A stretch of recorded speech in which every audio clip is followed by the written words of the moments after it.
সত্যিকারের পুরুষের এই 4টি গুণ অবশ্যই থাকবে। Emotion control. কেবল দুর্বলতাই তাদের অনুভূতিতে ভেসে যায়। আপনি যদি কারোর কথায় রেগে যান তাহলে বুঝে নিন আপনি তার কন্ট্রোলে চলে গেছেন। রহস্যময় হন।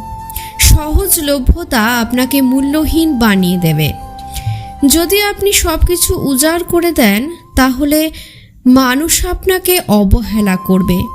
নারীদের প্রতি প্রভাব বিস্তার। তাকে ভালোবাসার অভাব বোধ করান, তাহলে সে আপনাকে আরও বেশি চাইবে। নিজের গুরুত্ব বুঝুন। সত্যিকারের পুরুষ কখনো ভিক্ষুক হয় না। যে আপনার মূল্য দেয় না তাকে কখনোই গুরুত্ব দেবেন না। ভিডিওটি ভালো লাগলে চ্যানেলটি সাপোর্ট করে সঙ্গে থাকবেন। ধন্যবাদ।